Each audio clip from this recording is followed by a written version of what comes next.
Hola a todos, bienvenidos a un vídeo de análisis, en concreto un vídeo de composición de funciones y en donde también repasaremos cómo calcular el dominio de las funciones logarítmicas. Nos dicen que tenemos las funciones f de x igual a x más 7 partido x cuadrado menos 4 y g de x igual a logaritmo de x más 1. Y nos piden que escribamos la función de f compuesta con g y hallemos su dominio. ¿Qué quiere decir esto de f compuesta con g? Bueno, en primer lugar, vamos a ver cómo se escribe.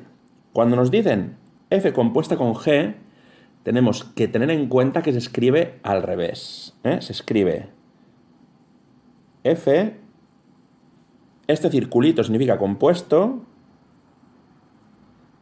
con g. Nos están pidiendo la función de, lo voy a marcar en otro color, de f compuesto con g. ¿Y qué significa esto de aquí? Pues significa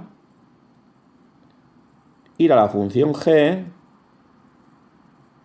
e introducir la función f de x. Es decir, construir la función g con la función f.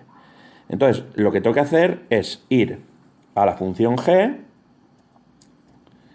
esta de aquí, y donde me encuentre una x, que en este caso solo tengo una, introduciré la función f. Repito, voy a la función g y donde me encuentre una x, os la vuelvo a marcar en verde, que en este caso solo hay una x, introduciré la función f. Pues vamos allá. Tengo logaritmo, esta es la función g, de, y ahora viene una x, por lo tanto, en vez de x, pongo f, y f es x más 7 partido x cuadrado menos 4. Y ahora vendría el más 1, ¿vale? Podemos arreglar un poquito esto y tendremos que esta función de f compuesto con g será logaritmo neperiano, hacemos mínimo como un múltiplo y lo arreglamos, de x cuadrado más x más 3 partido x cuadrado menos 4. Y aquí tenemos la función f compuesto con g.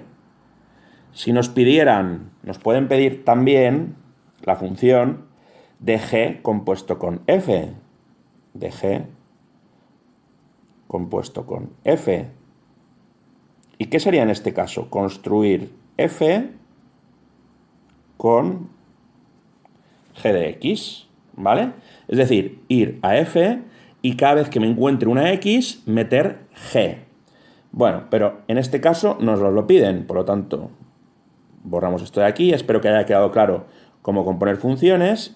Y ahora vamos a por el dominio. Nos piden el dominio de esta función,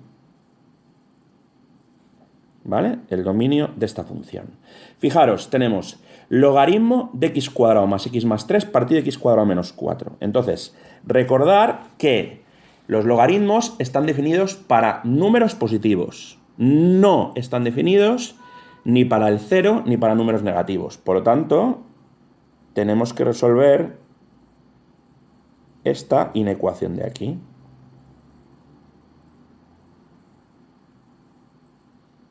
Todo esto, el argumento del logaritmo, ha de ser positivo.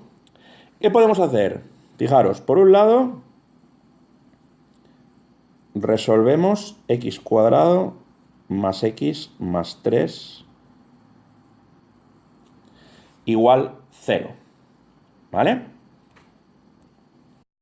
¿Qué ocurre? Que si intentamos resolver esta ecuación, veremos que no tiene solución real. Y además, para cualquier valor de x, esta función, x cuadrado más x más 3, siempre es positiva. Lo podéis comprobar. Darle cualquier valor a la x y veréis como siempre es positiva, ¿vale? Y por otro lado, tenemos que resolver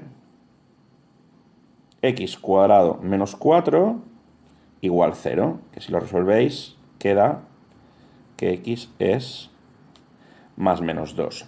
Por lo tanto, la parte de arriba, el numerador del argumento del logaritmo, lo voy a marcar en rojo, siempre será positivo, y lo de abajo puede ser positivo o negativo. ¿De qué depende? Depende de dónde nos situemos. Vamos a dibujar la recta real y a poner el menos 2 y el más 2. Y tenemos que mirar el signo de x cuadrado menos 4. Si x vale 0, tenemos menos 4, por lo tanto es negativo. Si x vale menos 3, por ejemplo, por aquí, tendremos que esto es positivo, y si x vale 3, es positivo.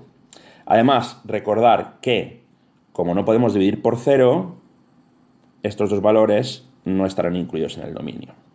Por lo tanto, sabiendo que el numerador, lo voy a marcar en verde, del argumento del logaritmo, esto de aquí, siempre va a ser positivo, y que el denominador va a ser positivo entre menos infinito y menos 2 y entre 2 y más infinito, ya podemos escribir el dominio de esta función compuesta.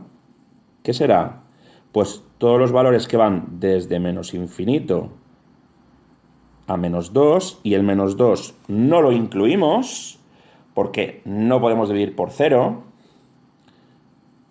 unión 2 más infinito, y el 2 tampoco lo incluimos porque no podemos dividir por 0.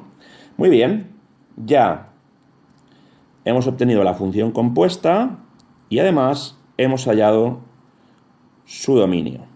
Espero que haya quedado claro cómo se hace una función compuesta. Si es necesario podemos hacer otro ejemplo o otro vídeo. Y nos vemos en el siguiente vídeo. Como siempre, muchísimas gracias por ver los vídeos y por estar ahí. Un saludo.